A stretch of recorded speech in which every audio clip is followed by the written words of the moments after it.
स्वागत छ यहाँलाई ब्ल्याक एन्ड व्हाइटमा। हामीहरू सधैँ हाँसेर बस्न चाहन्छौँ।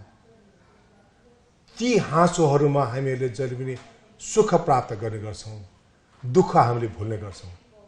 तर हँसाउनुको निम्ति पनि कुनै कारण चाहिन्छ। अहिले हामी हाँस्न सक्छौँ, सक्दैनौँ, किनकि दुःख छ, पीडा छ। हामीहरू सबै नेपालीहरूको मनमा आज यो भूकम्पको कारण धेरै पीडा छ। तर पनि पीडामा मात्रै हामी बाँच्नुहुन्न। ती पीडाहरूबाट हामी माथि अझै बढ्नुपर्छ।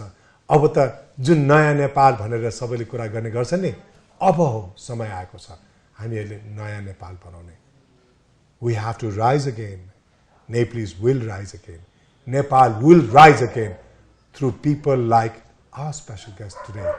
He's going to make sure that we are all going to smile and be happy.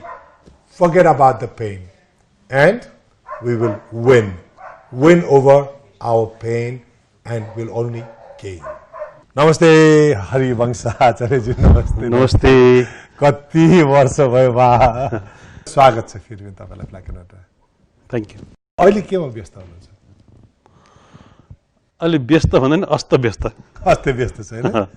केमा चाहिँ अस्त अनि व्यस्त हुनुहुन्छ अहिले? अस्त भनेको चाहिँ अब भूकम्पले अस्त गरिदियो, बसेको ठाउँबाट अन्त सर्नु पर्यो। अनि व्यस्त भनेको अब देशलाई यत्रो दुःख भएको छ।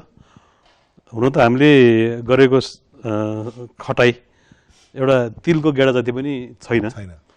तैपनि एउटा तिल छर्ने काम भए पनि गरौँ कि भनेर त्यतातिर अलिकति यो भूकम्प प्रभावित क्षेत्रहरूमा केही सानो राहतका कुराहरू अनि त्यहाँ गएर हेर्ने कुराहरूमा व्यस्त छौँ।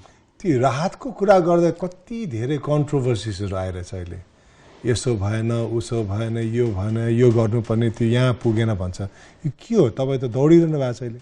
यस्तो भयो, निड चाहिँ 1000 टनको निड छ, राहत लगाउने चाहिँ 10 टनको छ, होइन? यसले कसरी चाहिँ मिलाउने?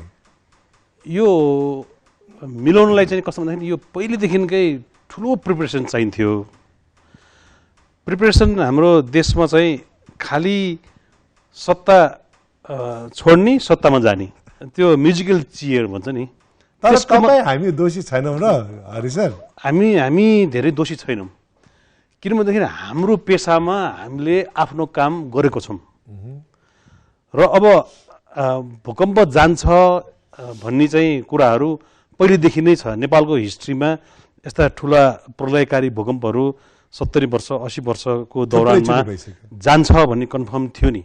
तर भूकम्पको जनचेतना जगाउने काम चाहिँ हामीले नगरेका होइनौँ, अलिअलि गरेका हौँ, सानो।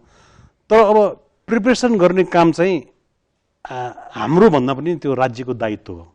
राज्यको दायित्व भनेको अहिलेको यो सुशील कोइरालाको सरकारलाई मात्रै दोष दिनु मिल्दैन भन्न खोजेको होइन। यो पञ्चायत पिरियडदेखिको लिएर अहिलेसम्मको सरकारहरू सबै दोषी छन्। यो भूकम्पको प्रिपरेसन गिरिजाप्रसाद कोइरालाको पालामा पनि भएन, माधव नेपालज्यूको पालामा पनि भएन, मनमोहन अधिकारीज्यूको पालामा पनि भएन, प्रचण्डज्यूको पालामा पनि भएन, बाबुराम भट्टराईज्यूको पालामा पनि भएन। कम हुँदै गयो पोलिटिकल स्टेबिलिटी। तर त्यो ल्याउनुको लागि के चाह्यो त फेरि? पोलिटिकल स्टेबिलिटी ल्याउनको लागि हामीले आफ्नो क्षेत्रबाट सहयोग गर्न खोजेको, हामीले आवाज उठाएको, त्यसमा पनि हामी मात्रै दोषी छैनौँ। तर नेपालको पोलिटिकल स्टेबिलिटीमा नेपाली जनताको भन्दा पनि विदेशीहरूको, म त्यहाँ आउने लाग्यो, विदेशीहरूले को इसारामा सरकार परिवर्तन हुने, शब्द प्रयोग गर्नुभयो, सरकार प्रयोग हुने, सरकार टिक्ने, यसलाई राख्ने, उसलाई राख्ने भन्ने चिज चाहिँ त्यो इसारामा चल्यो। त्यो स्वाभिमानता भन्ने चिज चाहिँ कहाँ गयो त फेरि? स्वाभिमानता चिज भनेको भ्रष्टाचारमा लटपटियो। त्यस्तो किसिमको लटपटाटमा छिरेर बसेकाहरूलाई नेपाली जनताले सहेर बस्ने? मैले चाहिँ एउटा चिज है, मैले पहिले पनि यो कुरा भन्दै आएको मिडियामा, अहिले पनि फेरि भन्छु, भोलि पनि भन्छु, यो देशमा यो संसदीय पद्धति छ नि, यो पद्धतिले यो देशमा कहिले पनि लिडरसिप जन्माउँदैन। के गर्छ त फेरि तपाईँ विजय लामासँग यति धेरै ठुलो भिजन छ, तपाईँले पब्लिकलाई भिजन देखाउनु भयो, म यो देशको प्राइम मिनिस्टर अथवा म यो देशको राष्ट्रपति हुन सक्छु, मसँग यो क्यापेसिटी छ भनेर तपाईँले विश्वास दिलाउनु भयो भने पनि तपाईँ राष्ट्रपति अथवा प्रधानमन्त्री हुनको लागि एउटा कुनै पार्टीभित्र गएर तपाईँ त्यहाँ छिर्नु पऱ्यो, पहिले त्यसको सदस्यता लिनु पऱ्यो, त्यहाँ हुलमेल गर्नु पऱ्यो, अनि तपाईँको ट्यालेन्टलाई त्यहाँ माथि आउनै दिँदैन। त्यहाँ माथि आउनुको लागि कि आफ्नो नातागोता चाहियो, छोराछोरी चाहियो नेताजीहरूको, भनेपछि तपाईँसँग जतिसुकै ठुलो ट्यालेन्ट भए पनि तपाईँ माथि उक्लिँदै उक्लिँदै उक्लिँदै यो देशको राष्ट्रपति अथवा प्रधानमन्त्री हुन सक्नु हुँदैन। त्यसको लागि direct elected system, prime minister अथवा राष्ट्रपति चाहिन्छ। भयो भनेदेखि पो विजय लामासँग अर्को त्यो के अरे त्यसको क्षमता होला, अर्को कुनै गुरुङसँग त्यस्तो क्षमता होला, अर्को कुनै आचार्यसँग त्यस्तो क्षमता होला र त्यो मान्छे माथि उक्लिने चान्स हुन्छ नि। अब लिडरसिप जन्माउनलाई यङ मान्छेलाई, नेपाली काङ्ग्रेसमा यङ मान्छेहरू छैनन्, छन् नि, एमालेमा माओवादीमा छैनन्, छन्। तिनीहरूले त अब यो बुढाखाडाहरूको हाम्रो सबैको श्राद्धि सिद्धिसकेपछि उनीहरूको पनि श्राद्धि गर्ने बेला हुनु लागेपछि मात्रै उनीहरूले चान्समा आउँछन्। हेर्नुहोस्, त्यस कारणले युवा नेता भएर युवा नेता युवा होइन हजुरबा नेता भइसक्यो हुन्छ होइन। त्यस कारणले डाइरेक्ट जनतालाई विश्वास भएको मान्छेलाई, भिजन भएको मान्छेलाई चुन्नको लागि त्यो गर्यो भने चाहिँ यो संसदीय पद्धतिको सट्टा प्रत्यक्ष राष्ट्रपति अथवा प्रत्यक्ष प्रधानमन्त्री पद्धति ल्याउनुपर्छ। त्यो पद्धति ल्याएमा चाहिँ देशमा कुनै पनि होइन, त्यसको मतलब त्यो पनि जादु तुरुन्तै हुँदैन हुन्छ भन्ने चाहिँ कल्पना नगरौँ, तर बेटर हुन सक्छ। तर अब त नयाँ नेपाल बन्छ नि त। नेपाल नयाँ हुँदैन, नेपाल भनेको पुरानै नेपाल, समृद्ध नेपाल, समृद्ध पूर्ण नेपाल, समृद्ध पूर्ण नेपाल भन्ने बन्छ। त्यो कारणले गर्दाखेरि पनि यो अब त्यो डाइरेक्ट इलेक्टेड प्राइम मिनिस्टर अथवा राष्ट्रपति हुँदाखेरि तानाशाही जन्मिन सक्छ अरे भन्छ नि है। तानाशाही जन्मिनुहोस् नि त, तानाशाहीलाई हटाउने पनि त हटाएका पनि त छन् नि देशमा। कतिवटा देशमा तानाशाहीले झुन्ड्याएका छन्, ढलबाट थुतेर मारेका छन्, भ्रष्टाचार गर्यो भनेर। सबैभन्दा ठुलो शक्ति भनेको जनता हो। विदेशबाट आएको राहत शुद्ध पनि अस्ति कुवाएर फ्यालेको हामीले देख्यौँ होइन। यस्तो विदेशबाट आएको राहत, कुहिएको राहत पनि हुनसक्छ, कुहिएको राहत पनि आएको हुनसक्छ, नेपालीले खाना नहुने राहत पनि आएको हुनसक्छ। र हामीले के भन्दाखेरि यो सरकारलाई, अहिलेको सरकारलाई मात्रै म फेरि अहिलेको सरकारको ठुलो समर्थक पनि होइन, म यो दलको मान्छे पनि होइन, तर के भन्दाखेरि यो अप्रत्याशित रूपमा आएको चिज हो। यसमा कुनै पनि, मैले अघि भने नि पञ्चायत व्यवस्थादेखि अहिलेसम्म कोही पनि मेन्टल्ली यत्रो चिज, यत्रो डिजास्टर हुन्छ भनेर कोही पनि रेडी थिएन।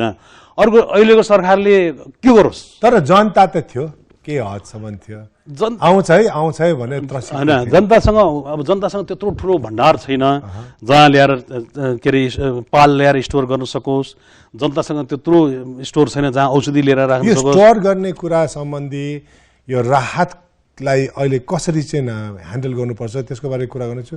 छोटो ब्रेक लिउँ है sir. Stay back with black and white with Harivansh आचार्य।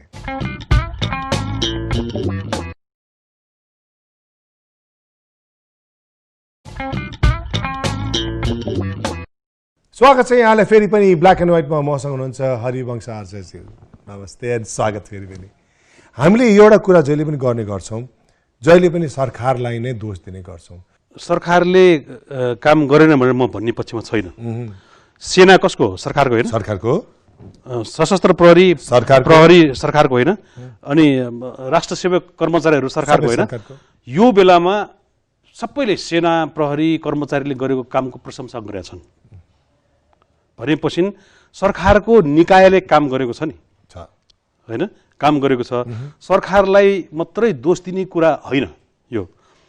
र एनजिओ आइएनजिओहरूले सहयोग गर्छन् भन्ने एउटा कुरा छ नि। सहयोग एक अर्ब डलर, 1 अर्ब रुपियाँ कुनै देशले नेपालको भूकम्प पीडितको लागि सहयोग गर्यो भने एनजिओ आइएनजिओ आउँछन् नि। उनीहरू आएको प्लेनको खर्च, 5 स्टार होटलमा बसेको खर्च, त्यहाँ खाएको खर्च, बियर खाएको खर्च, उसी खाएको खर्च, सबै त्यो भूकम्प पीडितहरूको नाममा खर्च हुन्छ र 1 अर्ब आयो भने 50 करोड रुपियाँ मात्रै चल्छ। त्यो सरकारको ठाउँमा आइपुग्छ। त्यसकारणले अहिलेको सरकारले गरेको कुराहरूमा राम्रो लागेको कुराहरू पनि भन्नुपर्छ, गाली मात्रै गर्नु हुँदैन। सरकारले वान डोर सिस्टम भनेको छ र सबै एनजिओ आइएनजिओहरूले सहयोग गर्ने पैसा चाहिँ पहिले नेपाल सरकारको खातामा आउनु पर्यो, त्यसपछि त्यसलाई डिस्ट्रिब्युट गर्छौँ भनेर हामीले भनेको छ नि, त्यो कुरा ठिक हो है। प्रधानमन्त्रीज्यूले हामीलाई बोलाउनु भएको थियो, अनि यो प्रधानमन्त्री दैवी कोषमा चाहिँ पैसा आउनको लागि तपाईँहरूले सहयोग गर्नुपर्छ भन्ने जस्तो कुरा भएको थियो होइन। त्यसमा हामीले सहयोग गरेका पनि छौँ, गर्छौँ पनि। तर यो त्यसमा पनि के भने यो सरकारले मात्रै विश्वास नगरेको होइन, पञ्चायत सरकारदेखि लिएर अब राणाहरूको त कुरा नगरौँ, उनीहरूले त्यहाँदेखि हामी नजाउँ। पञ्चायत व्यवस्थादेखि अहिलेसम्मको सरकारले कुनै सरकारले पनि राम्रो काम नगरेको हुनाले जनताले सरकारको राहत कोषलाई विश्वास गर्दैनन्। जति पैसा आउनु पर्ने थियो र यो देशमा विकास खर्चको 25% पैसा मात्रै खर्च हुन्छ, 75% पैसा जहिले पनि फ्रिज हुन्छ। भनेपछि विदेशीहरूले पनि, दात्री निकायले पनि, नेपाली जनताले पनि के भने सरकारको कोषमा राख्यो भनेदेखि त्यो पैसा परिचालन हुन सक्दैन भन्ने अविश्वास गरेको ठिक छ। हामीले के सजेस्ट गर्यौँ भनेदेखि यो अब चाहिँ रिबिल्ड नेपाल होइन, नयाँ के अरे नेपालमा अहिले बिग्रेका चिजहरू बनाउनको लागि प्रशस्त थुप्रो पैसा चाहिन्छ।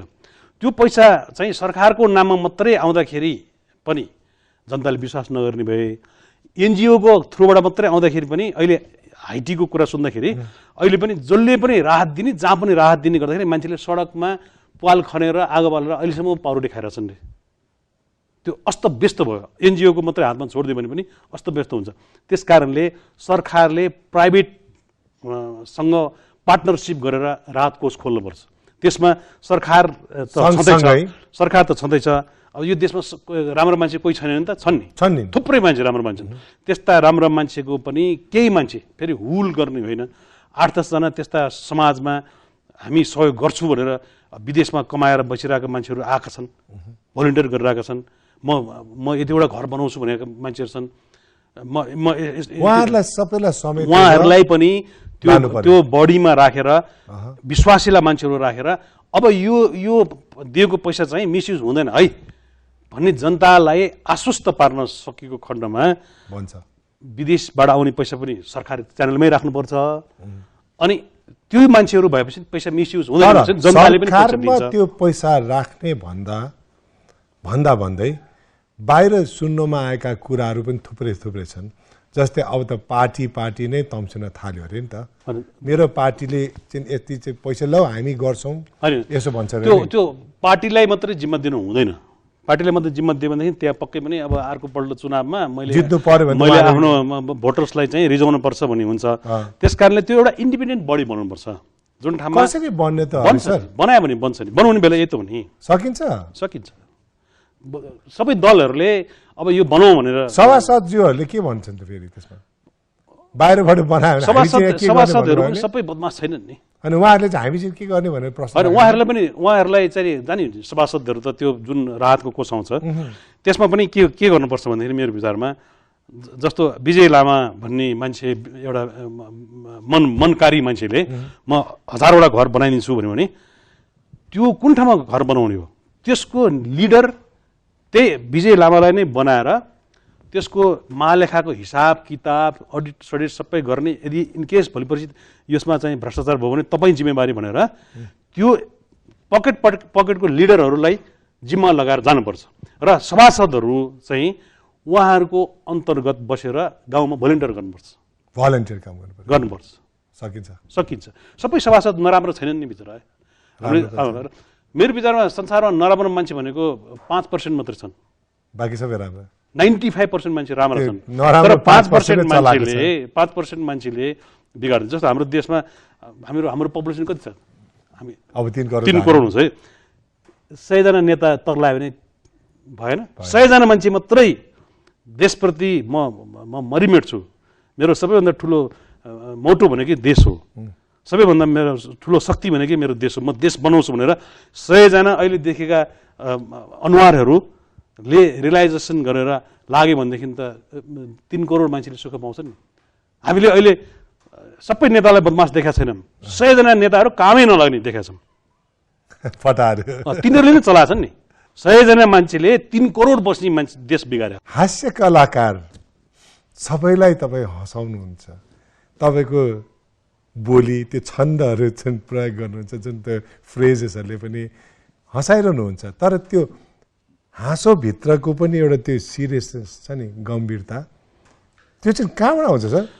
यस्तो हुन्छ, चार्ली च्याप्लिन हास्य व्यङ्ग्यकार होइन, हाम्रो सबै हास्य व्यङ्ग्यका गुरु हुन् भने पनि फरक पर्दैन होइन। उहाँ यति संवेदनशील मान्छे हुनुहुन्थ्यो कि होइन, यति धेरै संवेदनाहरू छ उहाँसँग, दुःखलाई लटपटाएर हँसाउन सक्ने क्षमता भएको हुनाले चार्ली च्याप्लिन हुनुभयो नि। हाम्रो नेपाली हास्य व्यङ्ग्यमा भैरव अर्याल होइन, उहाँको हास्य व्यङ्ग्यमा यति धेरै कारुणिक पक्षहरू पनि छन्। त्यसकारणले सबै, म ह्युमर आर्टिस्टलाई मात्रै भन्दैन, आर्टिस्ट भनेको एकदम संवेदनशील मान्छे हुन्छ।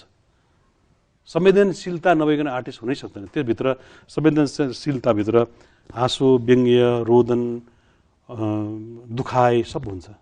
त्यसकारणले हामीसँग पनि, मसँग त अब हाँसो पनि यति छ मेरो जीवनमा, हाँसो पनि यति छ।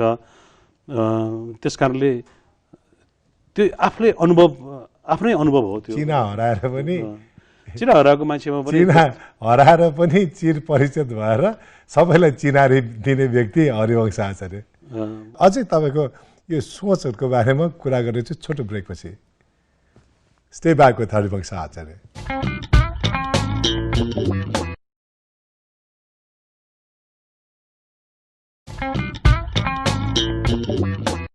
स्वागत छ यहाँलाई फेरि पनि ब्ल्याक एन्ड व्हाइटमा। मसँग हुनुहुन्छ हरिजी, स्वागत छ। त्रासको कुरा भयो हामीसँग, त्रसित छन्। मेरै घरमा कुरा गर्ने भने घरको बाहिर सुत्नु परिरहेछ अहिले। ए बाबा आउँदैन, अब त बिस्तारो हुँदैन। त्यो रातभरि मच्छर यसो मार्दा हुन्छ। कति दिन है मलाई, म घरको बाहिर बस्नेलाई त गाह्रो छ भनेदेखिलाई त्यो टुडी खेलमा ओपन मैदानमा बस्नेहरूलाई कस्तो होला, त्रसित छन्। यस्तो सिचुएसनबाट अब बाहिर निकाल्ने कसरी? यो यत्रो ठुलो प्रकोपमा मान्छेलाई मनोवैज्ञानिक असर पर्नु एकदमै स्वाभाविक कुरा हो। नेपाली मात्रै तर्सेका होइनन्, यत्रो ठुलो भूकम्प जुनसुकै देशमा गएको भए त्यहाँको मान्छेहरू पक्कै पनि तर्सिन्छ होइन। र अब एउटै कुरा के गर्नुपर्छ भने, म चाहिँ घर बाहिर सुत्दिनँ, म घरभित्रै सुत्छु। मसँग बस्ने घर छ होइन, एक ठाउँमा बस्दै त्यो भत्कियो, अर्को ठाउँमा मेरो बस्ने ठाउँ भएको हुनाले म बाहिर बस्दिनँ, घरभित्रै बस्छु। तर सजग भएर बस्छु, सतर्क चाहिँ हुनुपर्छ। अब भुइँचालो भनेको कुन बेला कहाँ कसरी आउँछ भने थाहा हुँदैन। अब तर्सेर मात्रै समस्याको समाधान होइन, देश त अगाडि बढाउनु पर्यो, अगाडि त बढाउनु पर्छ। त्यसैले म के अनुरोध गर्न चाहन्छु भने, हामी अब मनको डरलाई झिकेर अब शोकलाई शक्तिमा परिणत गरौँ भन्छ नि। अब लाग्नु पऱ्यो, अब तर्सेर मात्रै कसरी खाने? म त अब सुटिङ गर्ने पछिमा छु। एउटा टेलिड्रामाको सुटिङ गर्नुपर्ने छ। अब हामी सुटिङ सुरु गर्दैछौँ, किनभने अब कामै नगरेर तर्सेर मात्रै बस्यो भने त पैसा पनि आउँदैन, खानु त पर्यो। दिनभरि तपाईँसँग म अहिले जुन कुरा गरिरहेको छु नि, म घरमा एक्लै बसिआए डराउँथेँ होला, फेरि भुइँचालो आउँछ कि भनेर। अहिले त के भने सोफामा आफू चल्दाखेरि आफै पनि भुइँचालो आएको हो कि भन्ने डर हुन्छ क्या।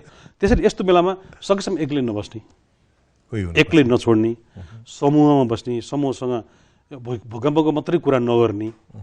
अब क्रिएटिभिटी पट्टि पनि लाग्नु पर्यो। अब काम गर्ने मान्छे छ भनेदेखि अब व्यस्त राख्नु पर्यो, आफूलाई व्यस्त राख्नु पर्यो। त अर्को कुराहरू चाहिँ यो जुन इन्फ्रास्ट्रक्चर्सहरू छ नि त, त्यो कस्मेटिक ड्यामेज मात्रै भन्ने शब्द प्रयोग भइरहेछ। कति त ढल्केको देखिरहेछौँ, कति त अहिले गाडी चलाउनु पनि पाइँदैन त्यो ठाउँमा। अब त कुनै दिन पनि यो ढल्छ भन्ने छ। अब गर्ने के त? यो कुरामा पनि अब दोषी ब्युरोक्रेट्स र पोलिटिसियनहरूलाई दिनुपर्छ हामीले। यो कुरामा किनभने तथा नाम मन परी कारणले गर्दाखेरि धराप बनायो क्या हाम्रो काठमाडौँलाई पनि काठमाडौँ देशै धराप होइन नक्सा पास गरोस् कि नगरोस् त्यो ठाउँको घर बनाउन मिल्ने हो कि होइन खल्तीमा अलिकति पैसा हालिदिइसकेपछि काम भयो सिद्धियो त्यो इन्जिनियरहरूलाई मात्रै दोष नदिउँ इन्जिनियरहरू किन डराएनन् पैसा खानलाई भनेदेखि उसको ऊभन्दा माथिको हाकिमले खाएको देखाएको छ होइन अनि त्यो उसको ऊभन्दा माथिको हाकिम किन डराएन त्योभन्दा माथिको मान्छेले खाएको देखाएको छ त्यो किन डराएन त त्योभन्दा माथिको मान्छेले खाएको देखाएको छ भने यो सबै खाना हुने रहेछ भन्दै त्यो सिस्टम चाहिँ तल पिउन काम गर्ने मान्छे समेत पनि खाना नडराउने भयो त्यसले गर्दाखेरि हामीले काठमाडौँमा बाटोमा के अरे ध्यान दियौँ केही वर्ष अगाडिदेखि अलिकति बाटो फराकिलो गर्ने सोच आएको थियो होइन छ त्यो एउटा सराहनीय कुरा जसले गरे पनि त्यसलाई राम्रो भन्नुपर्छ नत्र बाटो छैन पानी छैन छैन खालि एक तल्ला थप्ने भाडामा दिने एक तल्ला थप्नु पायो भने त 10,000 रुपियाँ भाडा आउनु पाइन्छ मेरो जिन्दगी चल्छ भन्ने मात्रै मान्छेले यति धेरै न्यारोमा राखिदियो त्यसले पैसा भयो भने पनि लगानी गर्ने ठाउँ भएन उद्योग भएन कल कारखाना भएन लोड सेडिङ भयो त्यसको कारणले गर्दाखेरि यो त्रास यो धराप बन्यो कि सबै अब अहिलेको लागि अब पहिलेको लागि दोष मात्रै नदिएर अब अहिलेको लागि तर्सेर पनि भएन हिँड्नै पर्यो हेर्नुहोस् बाटोमा ढुङ्गा खस्ला कि भनेर हेरेर हिँड्नुपर्छ त नहिँडिकन भित्रै बस्यो भने सिद्धियो नि त्यस कारणले अबका गल्तीहरूलाई सच्याउँदै लग्नुपर्छ अब चाहिँ अब भैँचालोले यस्तरी हल्लाइदियो है अब हल्लाइसकेपछि अब पानी नै नआउने ठाउँमा पनि पानी आउनु थाल्यो अरे मूल फुट्यो अरे अब हाम्रा ब्युरोक्राट्सहरूको हाम्रो नेताहरूको पनि कमसेकम मूल फुटोस् के बुद्धिको मूल फुटोस् बुद्धिको मूल फुटोस् भैँचालोले हल्लाएको हुनाले र भोलिदेखि यस्तो काम गर्न हुँदैन है भन्ने चेतना मात्रै हामीले अहिलेलाई बिल्डअप गर्न सक्यौँ भने पनि त्यसलाई हाम्रो लागि ठुलो उपलब्धि तपाईँले के गर्दै हुनुहुन्छ भूकम्प पीडितको निम्ति अहिलेको समयमा अहिले के चाहिँ गरिरहनु भएको छ अहिले हामीले चाहिँ महसञ्चार र सिएनआई भन्ने नेपाल उद्योग परिसर भन्ने संस्था छ एउटा उद्योगपति व्यापारीहरूको संस्था हो र उहाँहरूसँग मिलेर हामीले चाहिँ कोशीमा बाढी जाँदाखेरि महसञ्चारले 1 लाख रुपियाँ त्यसमा सिड मनी राखेर अनि उद्योगपतिज्यूहरूले व्यापारीज्यूहरूले पनि राख्नु भएर हामीसँग एउटा फन्ड थियो त्यो फन्डले हामीले कोशीमा बाढी जाँदाखेरि हामीले त्यहाँ धेरै काम गरेका थियौँ त्यसपछिका प्रकोपहरूमा पनि त्यो फन्डले हामीले काम गर्दै गएका थियौँ र यसपालि भूकम्प जाँदाखेरि पनि गइसकेपछि पनि सेकेन्ड थर्ड डेदेखि नै त्यो सिएनआई भन्ने संस्था र महसञ्चारको जुन एउटा नागरिक राहत कोष भन्छ त्यो एक्टिभ भएर हामीले सकेको है मैले भने अघि भने नि तिल छर्ने काम हो यो तिल मात्रै भए पनि छर्यौँ नि तर उद्योगपतिहरूले व्यापारीहरूले कमसेकम 4-5 करोड रुपियाँ डोनेसन गर्नुभएको छ त्यो चिजलाई अब हामीले ठाउँ ठाउँमा अब त्रिपालको डिमान्ड यति छ पालको डिमान्ड यति छ त्यो पुरा गर्न सकिएन किन्ने नै छैन होइन तर जति सकेको त्यहाँदेखि त्यो खाद्यान्नहरू त्रिपालहरू हामीले धेरै ठाउँमा लगेर पुर्याएर आयौँ हामी आफ्नो जान्न नसकेको ठाउँमा पनि हामीले पुर्यायौँ र त्यति मात्रै होइन कि विदेशमा बस्ने नेपालीहरूले हामीलाई तपाईँहरूको थ्रुबाट हामी काम गर्न चाहन्छौँ भनेर चाहिँ आउनु भएको छ र हामीले उहाँहरूको सहयोग लिएर पनि कति ठाउँमा राहत पुर्याएका छौँ हामी माध्यम मात्रै पनि भएका छौँ अनि हेल्प नेपाल भन्ने संस्थाले पनि तपाईँहरूले गएर राहत बाँडिदिनुहोस् त त्यहाँ भनेर हामीलाई पठाउनु भएको छ र हामी माध्यम भएर हामी गएको छौँ होइन अगाडि क्यामेरा छ क्यामेरामा हेरेर हाम्रो दर्शकलाई तपाईँ जे भन्न चाहनुहुन्छ यत्रो विपत्ति पर्यो नेपाली दाजुभाइ दिदीबहिनी आमा बुवाहरूलाई अब यो प्रकृतिलाई हामीले जित्न सक्दैनौँ अब हामी आगोमाथि हामी जन्म्यौँ भनेदेखि आगोसँगै साथी भएर हिँड्नुपर्छ पानीमाथि हामी जन्म्यौँ भनेदेखि हामी पानीसँगै साथी भएर हिँड्नुपर्छ त्यस कारणले हामी भूकम्प क्षेत्रमा जन्मेको छौँ हाम्रो हिमाल नै भूकम्प गएर बनेको हाम्रो देशै भूकम्पबाट बनेको देश हो त्यस कारणले भूकम्पलाई पनि हामी साथी बनाएर हिँड्नुपर्छ र यसलाई के चिज मनपर्छ त्यो हामी गर्नुपर्छ साथीलाई मन नपर्ने चिज हामीले गर्नु हुँदैन अब डराएर मात्रै काम पनि हुँदैन भूकम्प हाम्रो साथी हो आइरहन्छ अब योसँग डराएर उसको फ्रेन्डली हुनु पर्यो भूकम्पको फ्रेन्डली भएर हामी हिँड्न सक्नुपर्छ त्यस कारणले अब यो नेपाललाई अलिकति झकझकाउने अलिकति चेतना जगाउने अलिकति नेपाल बनाउने मौका पनि यही हो र हामी सबै नेपालीहरू यति धेरै सतर्क भएर बसौँ कि हामीलाई नेताहरूले युगौँदेखि जसरी थिचेर राखेका छन् भने नि मैले 100 जना मान्छेले 303 करोड मान्छेलाई बन्दी बनाएर राखेका छन् र त्यसरी हामी सधैँ नबसौँ। अब आन्दोलन आन्दोलन आन्दोलन भन्दा पनि हामी वाक्क भइसक्यौँ। अब कहिल्यै पनि गर्न नपर्ने पछि फेरि गर्न नपर्ने एउटा सुनौलो आन्दोलन गर्न नपर्ने सुनौलो अवसर हामी सिर्जना गरौँ र भोलि त्यो सिर्जना सफल हुन सक्यो भनेदेखि अहिले गएको भूकम्प भोलि हामीलाई वरदान पनि हुनसक्छ। Thank you very much Harivansh Acharya sir, thank you so much. जाँदा जाँदै एउटै कुरालाई मात्रै म जोड दिन चाहन्छु, हरिजीले भन्नुभएको छ यो एउटा अपर्च्युनिटी पनि हुनसक्छ हाम्रो निम्ति। एउटा अङ्ग्रेजीमा भनाइ छ नि, every crisis is an opening for an opportunity. तर त्यसको लागि हामीले कसरी चाहिँ काम गर्ने, सहकार्य। एनजिओ आइएनजिओलाई मात्रै छोड्यो भने देश बर्बाद हुन्छ, सरकारलाई मात्रै छोड्यो भने पनि देश के पनि होला जस्तो लाग्दैन। तर जनता त हुन् नि नेपाली, यदि त्यो एनजिओ आइएनजिओमा काम गर्ने नेपाली विदेशी दाजुभाइ दिदीबहिनी जोसुकै होस्, यानि सरकार पक्षमा काम गर्ने सबै सम्पूर्ण नेपाली परिवार होस्, दुई पक्षहरू मिलेर काम गर्ने हो भने र हरिजीहरू जस्ताहरूले चाहिँ वाच डगको काम गरेर अगाडि बढ्ने हो भने हाम्रो देशको भविष्य सुनौलो छ। मलाई यही विश्वास लाग्छ, जहिले पनि हामी ब्ल्याक एन्ड व्हाइटमा यही भन्ने गर्छौँ कि सकारात्मक सोच राखेर अगाडि बढ्ने हो भने there is nothing that is impossible. Everything is possible. So until next week, do stay back with Black and White, because I'm going to come back with a lot of positive thoughts, positive people and positive ideas, and positive show like this every week for you. Until then, namaste, Charya, and good night.